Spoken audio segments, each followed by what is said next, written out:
great. We just started doing some marine surveys of some local areas that we are investigating the possibility of where we can put some sea pods where we can have the maximum impact for being able to restore coral in the area. So we've partnered with a company called Reef to Reef.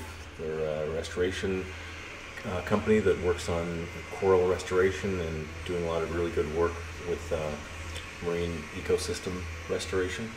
So we're excited to partner with them. And we just got our first report that I just got this morning, and I've been reading through it.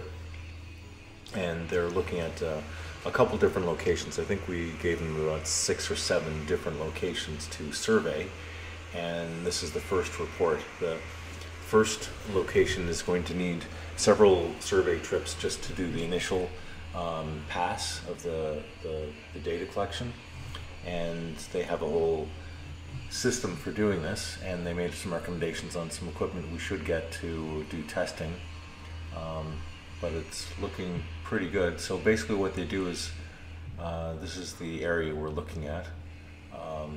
It's a navigation chart, so it shows the depths of different areas, and so we just have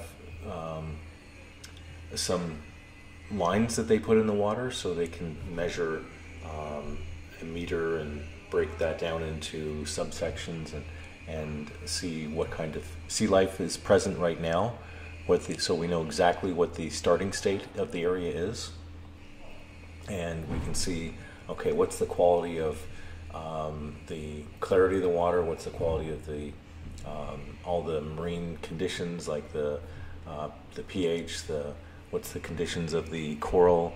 Are there a lot of fish, or are there not a lot of fish? What kind of sea life is there? Are there crabs? Are there shrimps and lobsters? Or are there sea cucumbers? And what exactly are we looking at here? And what are all the conditions? So we can have a really good overview of what the starting conditions are of each site.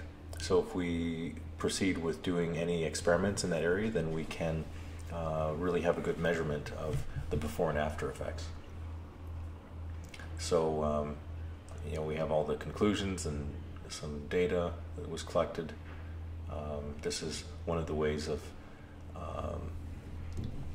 just breaking up an area. So they kind of measure a specific area, and they would detail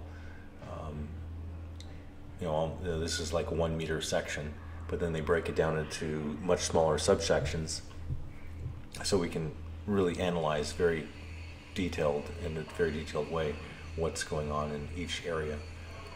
So that's a very thorough report that they sent, and they're just detailing what kind of corals are, what kind of sponges are there, what kind of seagrass, and everything else that's in the area. So this is week 1.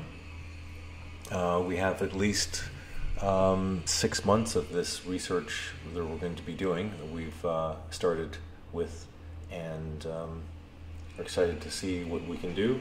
The first probably 2 months will be just taking the current starting state, and then after that we will start to work on some coral restoration projects in these areas, and after we've determined which areas we want to start with first. So, onwards and upwards.